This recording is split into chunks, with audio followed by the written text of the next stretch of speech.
Coach, you guys are playing really well against the in-state rivals. They're obviously division rivals as well. What do you attribute that to? You know, whether you're in high school or college or professional football, you have to beat your rivals. It's the first thing that you should embrace when you're a coach or a player. It's the first thing that you should look to.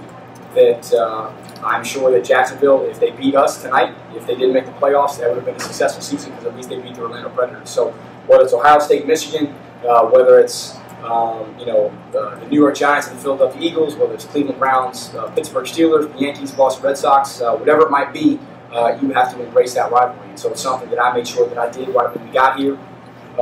Trickle down to the players when you put on the red and black. That it's the Tampa Bay Storm and the Jacksonville Sharks, the two teams that you must beat in order to be successful in this job. Coach, Bernard was sacked twice in a row earlier in the game. Do you attribute that to the O-line? No, I attribute it to, I mean, hey, they get paid too. You know, it's going to happen. And, unfortunately, we weren't able to execute on those two plays. But, I'm not going to focus on two bad plays when that was the only drive that we happened to stop in the entire game. So I thought Bernard played excellent. I thought the O-line played very, very well. And I thought that, unfortunately, we had some two little slip-ups there. But, we're able to regroup because it's really early in the game. Coach, how does it feel getting your 8th win of the season and maintaining sole possession of first place in the league? You just put a smile on my face. I didn't even know you were sitting in this room, man. It feels great. It feels really, really great. It's something that we're proud of right now, but we realize we've got a really, really long way to go.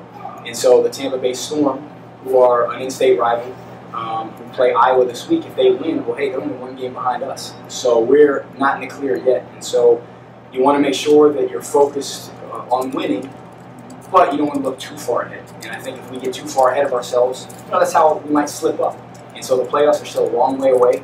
A month and a half is a really long way to go for the playoffs. So we got to take every day one step at a time, make sure we stay healthy. But it does feel good to have our 8th victory because it matches, or excuse me, I think it exceeds the total of victories last year already. And we still have 6 games left. So we're very proud of this bunch of guys. Great question. Bernard, you hit Greg today 7 times, 3 of them for touchdowns. Are you kind of starting to take advantage of his height? Obviously, in this league, he's a very big wide receiver.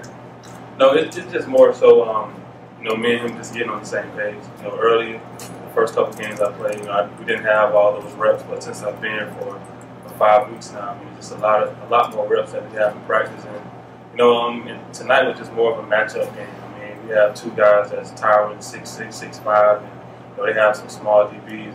Just throw the ball up and let those guys make plays. You have 3 pretty good wide receivers there, Greg, Larry, and Kendall. How good is this wide receiving core compared to others that you've played with in the past? We have more than just those 3. We have like Peyton, who didn't dress out tonight. He's one of the top. He's actually top 3 on the team right now. We have a bunch of guys that we can place in all types of slots. And it was just, you have to know how to play each position, either X, wing, or Z. It could be any guy's game on Saturday. So, yeah, we just try to go in with the game plan and just execute the best we can. Bernard, you seem to be taking over the leadership equality on the team. Do you feel that when tensions are getting higher, you have to do something to your players to try to bring that down? Yeah, being in the central position at quarterback, you have to, simmer those guys down. But at the end of the day, we're all professionals. Some things you just have to, get up and walk away from and get back in the huddle. And what my job is to sometimes remind those guys of that. And, like Coach said, we want to go back, enjoy the win, but, looking at some of the flags and stuff on film, we could have controlled half of those things. Coach, statistically, the fullback has been used more in these past 2 games than in the rest of the season. Is that something you're going to continue to do? Yeah, I think a lot of these guys have come in. Mike Simons, especially, who's playing a fullback spot for us. They're rookies, and so after 13 games, we play 8-5 right now. I don't consider them rookies. I expect more of them. So now the trust factor is there, I think, from the coaching staff. So we can give them the ball down there more, and it takes a lot of pressure off the receiving core and off Bernard. You can hand the ball off to a guy who can make 2 giant steps to get into the end zone there. So we want to spread the ball out as much as possible. But I think we like to think of ourselves as a very dynamic offense. You have a a pass-first quarterback who also can run. I mean, that's something very, very special. So you have that going on. Like you said, a lot of great receivers. O-line is getting better every single day. But if we can hand the ball off to a guy who's 300-plus pounds and can get the ball in there and be as athletic as he is, I think it speaks wonders to the type of talent we have on this team. What kind of got you guys out of your funk in the first quarter and a half? Well, yeah, weathering the storm. I think, it's the last Thursday game, I believe we played, somebody correct me if I'm wrong, was Philadelphia. And, with all due respect to Thursday games, sometimes you don't feel like it does on Saturday night. So we want to make sure that the guys were on time. We want to make sure traffic wasn't an issue. We want to make sure they ate good pregame meal. We want to make sure our schedule was just like you would have on Saturday night. But I think there was a lull there because it took us a little while to wake up. I think we know the talent and the level of play that we can exceed to. I think sometimes it takes us a little while to get going. That's where we want to get better. We want to be great from the first play of the game. But there was 2 plays where I think we could have put them away early. There was 2 plays where they converted touchdowns on 4th downs, and I think if you take those 2 away, well, next thing you know, we're up 28-7 or something like that. So it goes both ways. I think it was just, again, weathering the storm. I think you have a lot of ebbs and flows in arena football, and you just have to make sure you manage it. I think you have to make sure you manage your emotions, and we did that great. I mean, go in that game halftime with a 1-point lead, get the ball back in the second half, considering how it kind of started with us not executing on defense and us getting stopped on offense one time. I think it speaks wonders that these guys can manage their emotions, which in turn will affect the outcome of the game. Bernard, how has your confidence level improved over the weeks since you have been the starter? And what improvements do you see that you need to continue to make you as the season continues? Well, I get a lot of confidence from the guys around me. I mean, I got guys up front who's they're in the trenches. They're doing the best they can as far as blocking, giving me time back there.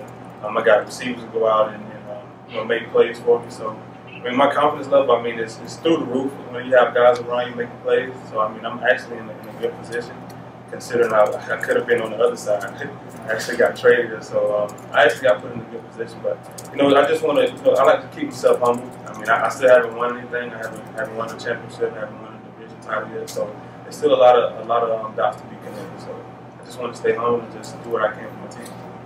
Bernard, what's it like going out there, making plays all game, and then when it comes down to it, you see your defense actually come up with some major plays to secure the game? Yeah, that's a good question. We actually go through a ton of scenarios in practice. I mean, I haven't been with the coach who actually goes over any and every scenario possible. So, we have things where we want to, try to determine if the offense wants the ball last or the defense wants to be on the field last. But the defense had to step up and make a couple plays, and we had to step up and make plays also. So I mean, it was just a total effort between special teams, offense, and defense. It wasn't just me out there. Bernard, who do you think had the advantage tonight? You playing your old team or your old team playing you? I don't know. I mean, those guys on the defensive line, I mean, they know my snap count. I mean, they've been hearing it for the past 3 years or so. So, I mean, I don't want to really give an edge to anybody. It just comes down to just who's going to settle down first in the game and continue to make plays. Coach, 2 games in a row where you put Boltis in late in the game. Why do you feel the need to give him these in games? Well, I don't know. Was he at the end of the game? He just did. Special teams. That's your point field goal. But hey, ran down there on kickoff.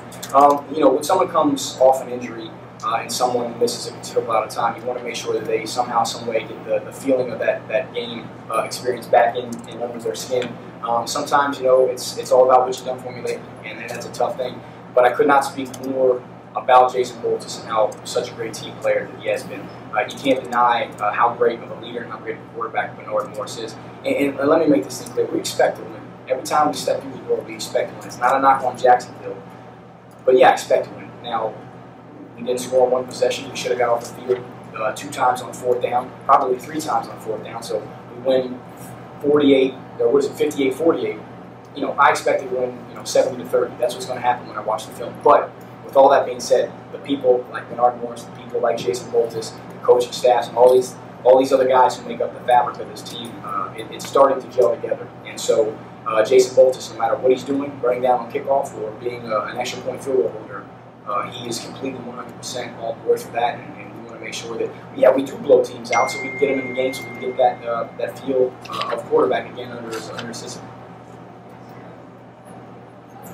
Any more questions for Coach or Bernard? Yes, for both of you guys. The third installment of the war on I-4 is just around the corner. What does this mean to the team? I'll let the quarterback, the leader, handle that one. The war on I-4, I mean, it's been something that's been going on for a very long time. I'm not quite sure if any team's been swept in the three teams and whatnot, but like, we just got to go out and play. I mean, Tampa, they're playing good football right now. I mean, I think that's going to be another like playoff atmosphere game. We go there, right? Yes, we do. Yeah. So I mean, they just had almost 11,000 last week, so it's going to be a good one. So we just got to focus up on our game plan.